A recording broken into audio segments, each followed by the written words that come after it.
Especially I work in dealing with the infiltration of churches and religious institutions as well as government that cover a tremendous number of institutions. And the purpose of that infiltration was what for? Well, the purpose is what the Roman Catholic system has all the time as her own purpose, is to infiltrate, to penetrate all the areas of life where the Roman Catholic can have control and access for the coming world government. What that means is, in preparation for that world government, the Roman Catholic institution, especially since the establishment of the Jesuit order in 1541, throughout all these 500 years, they've been in preparation and through infiltration and penetration of every level of society in order to take over the world politically and religiously. There are two doctrines that define very well these dangerous goals of the Roman Catholic institution. Two doctrines define this very well. One is called the doctrine of the apostolic succession, and that is dealing with the papacy. And the other is the doctrine, the temporal power, and that is dealing with world government. Of course, both, because you can see that even the Pope and his own individual office, he meet those requirements. He is not only the head of his church, as he called himself, John Paul II, the present Pope. He said he is the pastor of his church. He is not only that, but he is the head of his state, of his country. What that means, he is the head of a political state. Both combinations are in one office. They are, in prophetically speaking, that is what we see in the book of Revelation.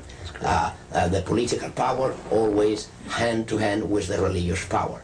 Did you ever come to the point that you were required to destroy human life? Definite is part of the oath and induction of any Jesuit that come under the oath and induction. And perhaps you care to know that I have revealed a great deal of this in this booklet after Alberto came out, the first part of my testimony, dealing with my minor seminar and major seminar as we went through these questions. And now you have in double cross, it is a revealing, at least a little part in these pages here, page, let's see, this is 12 and 13 at least, you see that is part of the oath and induction that I was taking as I swear to take the life not only of kings and princes and governors and mayors and senators and congressmen, but even my mother or father or brother or sister, whosoever come to be between the interests of the Roman Catholic system and the interests that they pursued. What that means is, if a president of a nation is there to interfere with the interests of the Roman Catholic institution and their pursuit of power, they will be crushed. They'll actually, we were granted, I was granted that authority, that power, to exercise that authority, that power. That when any individual, whether he is a child, whether he is a woman, whether he is an elder man, whether he is a boy, whether he is a girl, whether it's a king or a queen, regardless of who the person is, when that person, that city, that nation, this country oppose to the goals of the Roman Catholic institution and interfere with, that already call for disaster. Where I prepare Cursigistas, the Legion of Mary, the Blue Army, Many of these militant organizations, I train and prepare how they can become Baptists, how they can become Adventists, how they can become Methodists, how they can become Presbyterian, how they can become Pentecostal, and all these areas where they must infiltrate any area. You bring up one of the other questions I have, might as well ask it now, particularly the Blue Army. Is that in some way connected with the Fatima? That's correct. Is yes. that to protect it, or that they are the army that creates the greatest promotion of that cult, yes. of that satanic cult here in United States. In every country, the Roman Catholicism display this promotion to the so-called Virgin. There is not even Mary, the Mary that we know in the Gospel, but a distortion of that really, truly Mary of the Gospel. They display to different militant organizations the promotional need for certain saint or virgin, whatever. And the Blue Army is the greatest promoters of the call to Mary here in the United States.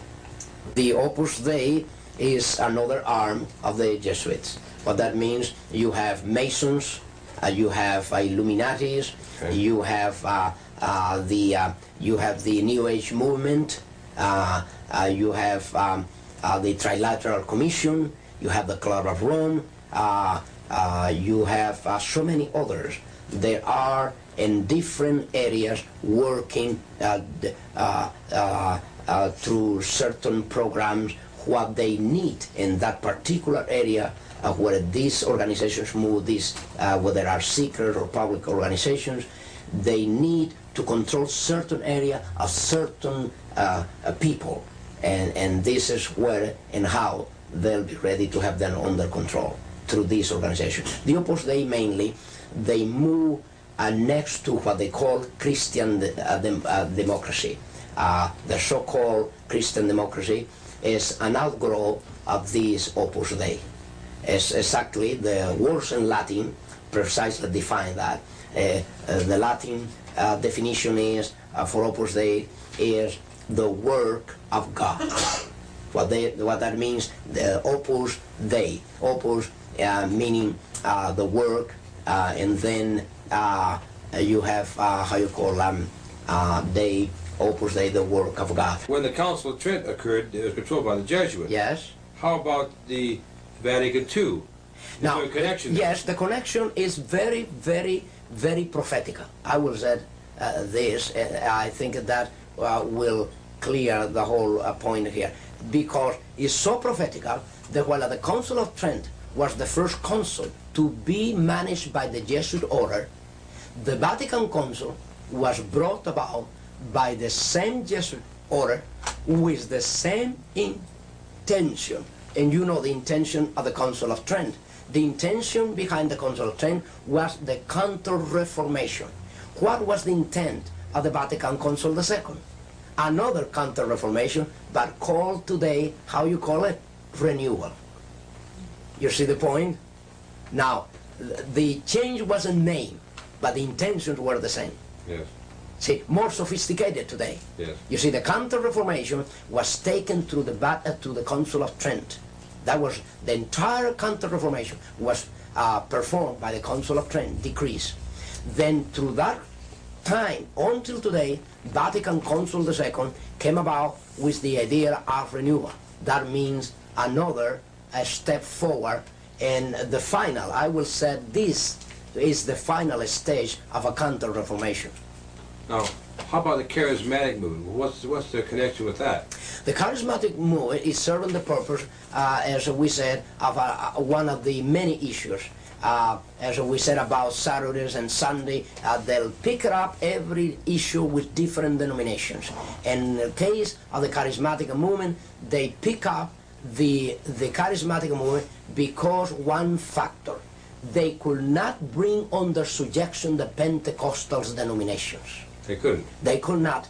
even when they went through the ecumenical movement before, from 1945 down to our day, since this already starts. As a matter of fact, if you want to know, the World Council of Churches started by financed by the Jesuits in Europe in 1945, after the end of the Second World War already, or by the time that the World War was to end there, already the Jesuits were at work trying to unite all the Protestants in Europe.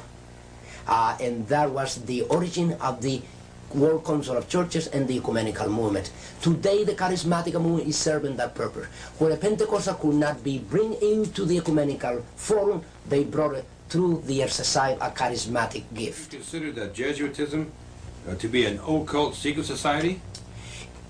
It is an occult secret society from the point of view that the Jesuit order, what you know of the Jesuit order and what everybody knows of the Jesuit order, is not the truly Jesuit order. What that means is even the Jesuits within the Jesuit order, they all are not knowing the secret society, the inner secret society that they are surrounded by. Pity to have even to say that at this point in the history of the United States, in the history of the presidents, has not been other president from the time of President Washington, that was the first president to be utilized by the Jesuits. If you were not aware of that, President Washington already was initiated by the Jesuits to bring about the first communication with the Vatican ever known in this country. From there on,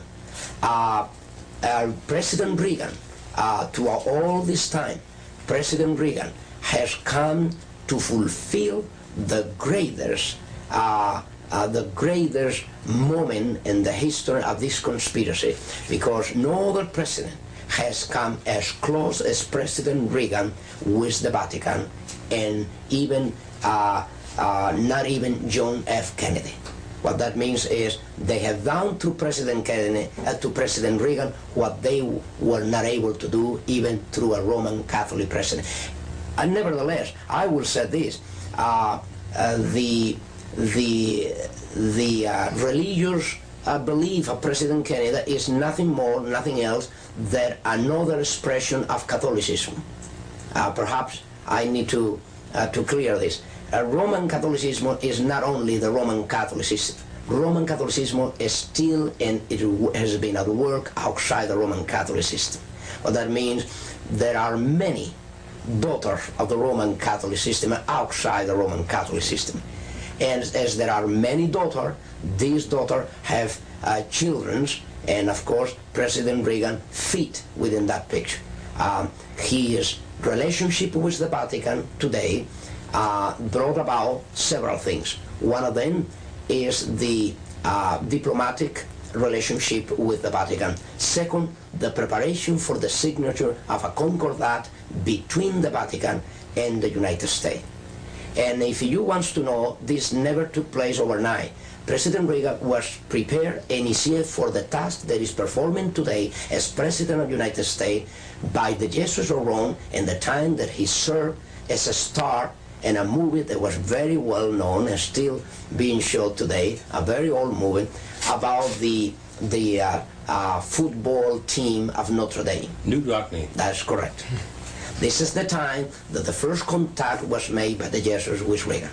Jesuits, under the stream of an induction, they were not directly to be involved. They only were the elements, the intellectual element that will prepare this. The case of Abraham Lincoln. Abraham Lincoln, the president, was killed by the Jesuits of Rome, but there was no a Jesuit there involved directly. Nevertheless, was the Jesuit who prepared the plot against his life and prepared and trained those who were to kill him. They arranged it. Yes, yeah. It happened with President Kennedy, the same thing. Yeah. The assassination of Kennedy is another fact that can be proved of any time that was ordered and by the Jesuits in order to get rid of a president that already was ashamed to the Roman Catholic institution, being a Roman Catholic.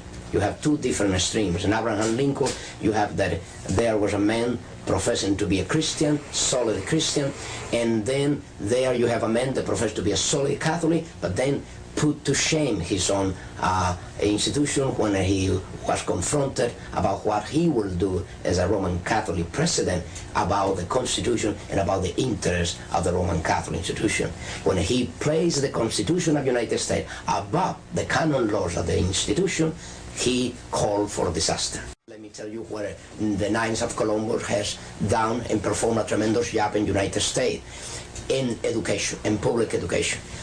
The authors of the chaotic situation of the public schools in the United States has been and are the Knights of Columbus in the United States.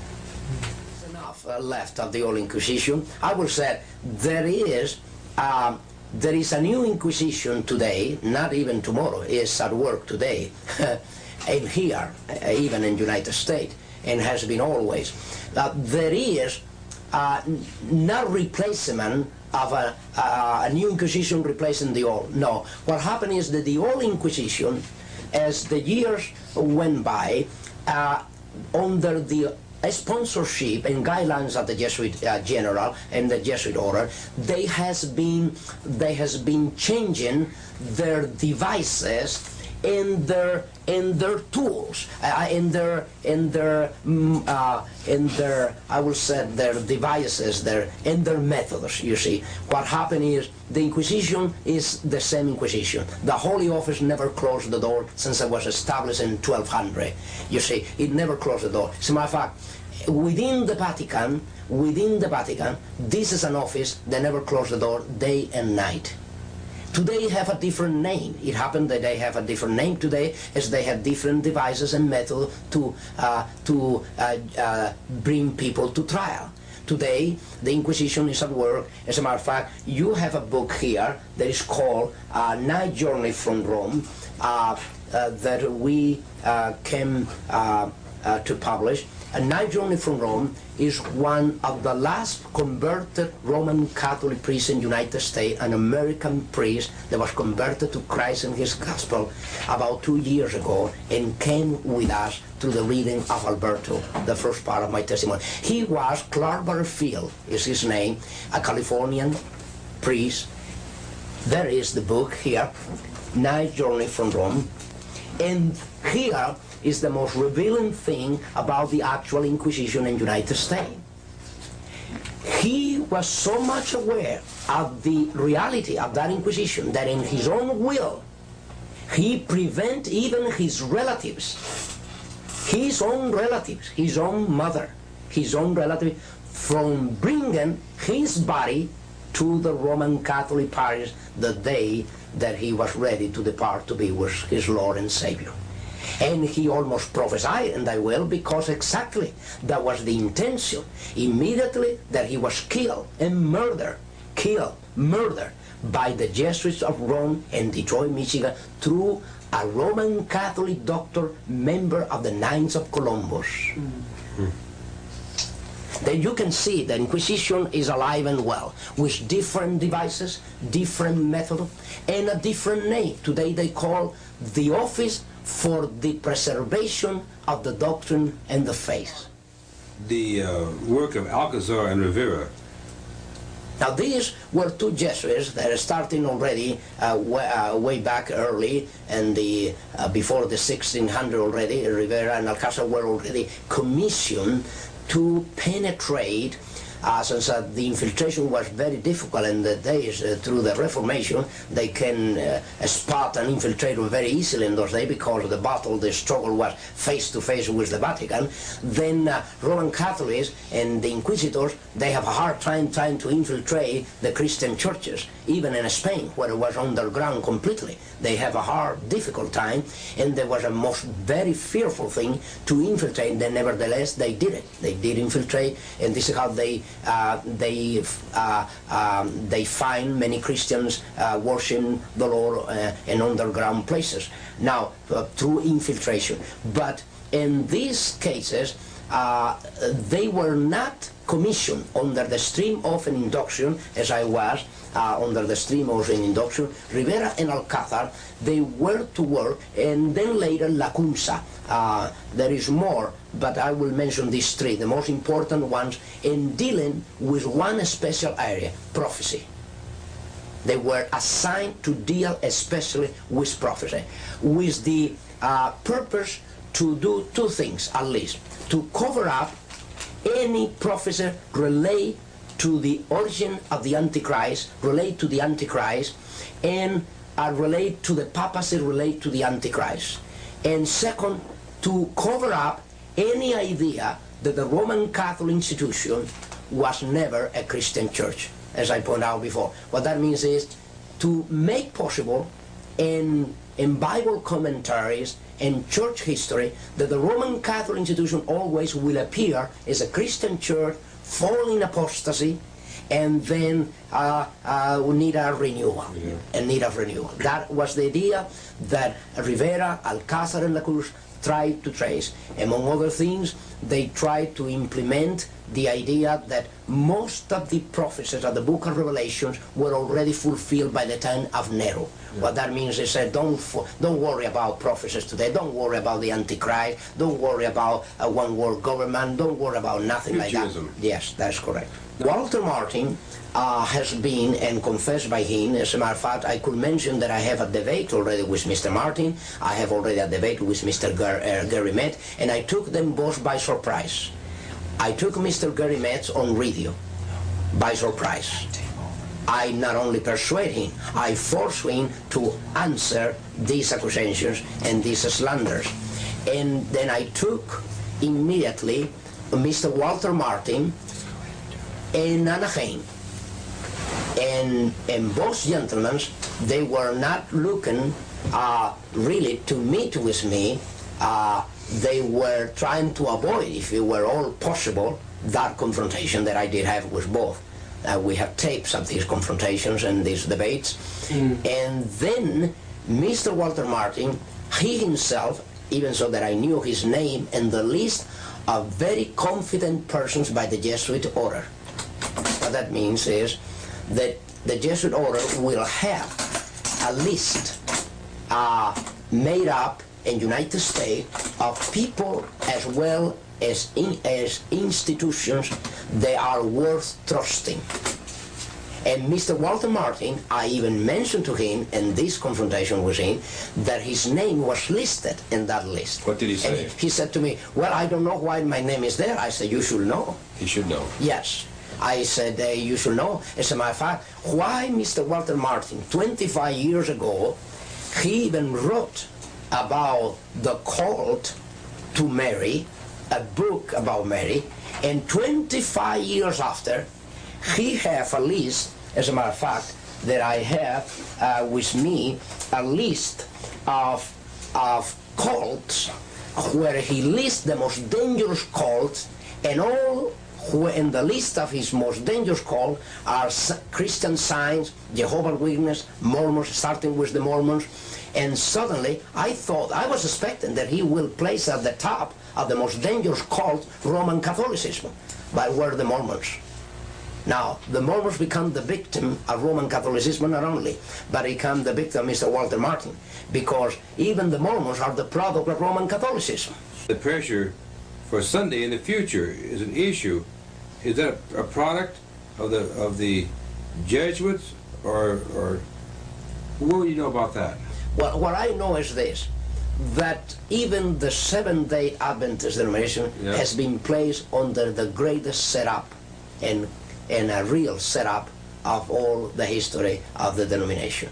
And the proof and evidence is that now the leadership is already in a position where they themselves cannot play the role of Frankenstein no longer, because they're being unveiled, they're being discovered, and their intents and their true intents, in cases where already most of them has been already trained, prepared by Jesuits to be where they are. So, will this Sunday issue seems to be on the president's desk to be signed? The moral majority is pushing for it. The Lawyers' Day Alliance has pushed for it from its inception. That was one of the reasons it was created. Yes. So in other words, you think that for example, the Adventist leadership are going to fold up? No, that is not true. No. In the how the denomination has been set up, Yeah. and their keeping of the Sabbath is this. The Roman Catholic institution already, and this is why you had Vatican and some other elements within the denomination, there already has been even honor, and condecorated by the Vatican concerning their work. And actually, the Roman Catholic institution is preparing the greatest surprise of them all, because it's not going to be even Sunday that they are going to be after. It's going to be Saturday, and you will see why. The reason of this is when already Catholicism came about with the idea during the Vatican Council II that a Roman Catholic Mass that was only to be performed on Sundays as to be the only valid Mass for Roman Catholic. Even if they go any other day, Saturday, Friday, there was no valid Mass for their obligations. Now, during the Vatican Council, the second session, suddenly the whole picture changed, and you know what for. The whole picture changed and said, now Saturday Mass is considered to be valid Mass as Sunday Mass. What that means, not only that, more than that, Saturday Mass can replace Sunday Mass. But it's the Protestants, yes, not the Jesuits that appear to be pushing for the Sunday, for national Sunday law. Yes, actually, this is to trigger a reaction to really make use for a cover-up. The issue here is not even Saturday, is not even Sunday. The issue here, whether it's Saturday or Sunday, the issue here is the person of the Antichrist. You see, in matters of days, right now, the conflict is being utilized, the struggle between Saturday and Sunday is being utilized more for the benefit of Roman Catholicism than even for the benefit of the Christian Church. And that is how it has been exploited, to the point that already the Vatican approved, listen to this, approved the publication officially of Vatican, see, and dealing with from his book called From Saturday to Sunday.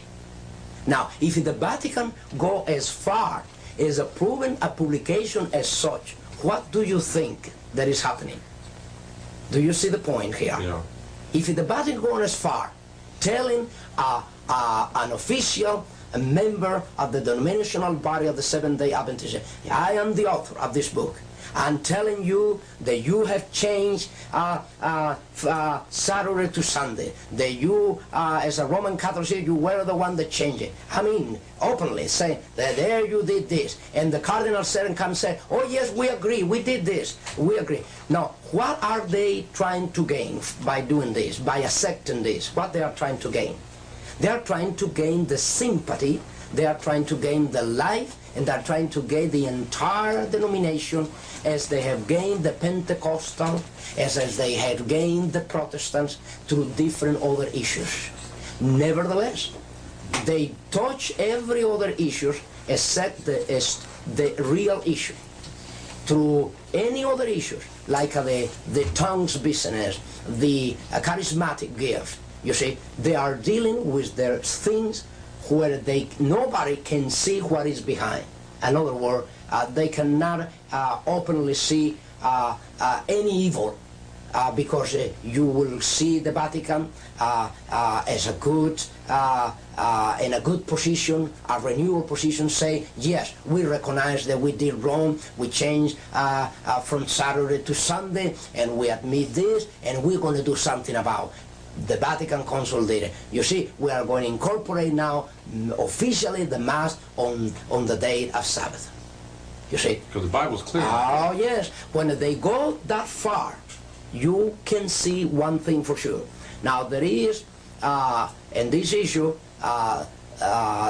in my own personal belief of the Scripture, you do not see that the issue in prophecy is one day or the other. The issue in prophecy is more than a day, is more than a day. The issue in prophecy is who and where is the Antichrist now. Once that the person perceives the reality and the manifestation of this prophecy, they'll know the rest according to the scripture. But when a person is blind to the reality of who the Pope is, and the Pope is granting every favor to every other denomination, they'll believe that the Pope is not such a bad guy at all, after all. If you want to do some homework throughout the news media, you will find something. As a matter of fact, not only throughout the news media, but you will find something very interesting even throughout film industry. There are a lot of movies has come, and a lot of article has been written up, and a lot of television show has come out, and even movies and TV and through radio, a lot of talk show has come out dealing with the very issues that I have dealt in these 4 parts of my testimony. They did not do this before. Before 1979, over all these issues, everybody was quiet. Every other reporter will never inquire about celibacy and the problems of celibacy, about lesbian, about gays within the clergy, about the mafia and the relationship of the bishops and the cardinals with the mafia and the clergy, about the banks, international bank situation with the Vatican bank. Nothing of this was ever dealt with, except when these testimonies went out. Then the news media started dealing, the film industry started dealing with priests that were unfaithful priests, cardinals that were unfaithful cardinals, bishops that were unfaithful bishops. As a matter of fact, even Jesuits within the Jesuit order were sent out immediately to answer to these very issues, to answer in their way. What that means is they went saying from every direction, yes, we recognize there are priests involved with the mafia, there are even bishops. We recognize there are priests that they have broken their celibacy and they have committed a fornication and they're still committing fornication. We recognize it. But you see, the church is another matter. The idea always was to tell the Catholic people, tell the Christian world, yes, these things happen, but this is isolated. This is one priest, a bishop, a cardinal, someone that was unfaithful. But this is not the religion. This is not the system. This is not our belief. This is not our life. This is not our conduct. That is what they pretend to do. You have, among even present Jesuits, Hans Kahn, the German Jesuits, and then you have Malachi Martin. These men under dispensation. What that means, granting them the authority and the power by the Vatican and the Jesuit general to go out and speak against the Pope, speak against the liturgy, speak against the clergy, and they will not suffer excommunion. You see that they can go now trying to deal with these very issues, trying to justify that regardless of all this commotion, of all this immorality, of all this corruption, of all these crimes, this is different from the mother, from the system. These are individuals within the clergy, but not the system. And of course, the system is the one that created them all. Has there been a certain promotion to create in the United States a special way of looking at Roman Catholicism? Oh, yes. Yes, you mean type of propaganda special for this country? Yes, definitely. This is why they has been so successful here in the United States, being a country of a Protestant inheritance with a Christian beginning, right in the 1620, when the Pilgrims arrived to the northeast coast of this country, and suddenly today is making a concordat between the Vatican and the United States. Now, what that means, this is the greatest treason ever known to the very founders of this country. I mean, the most direct treason and betrayal that have taken place in this country has taken place, and the fact that now this government is looking for fellowship, for relationship with the very criminals that caused the greatest massacre in Europe, by which massacre and through which persecution the Pilgrims arrived to the northeast coast of the United States.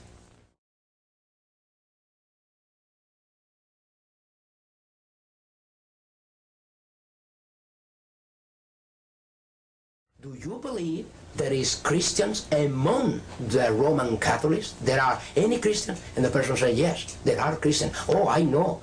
My own mother, my own father, you'll see. They don't believe in all these things. They just go there to witness about Christ. But they are truly Christians. You see the point here. They will say, she was not a Christian church, she's not a Christian church, she will not be, but they come and tell you there are Christians within the Roman Catholic institution. That is impossible.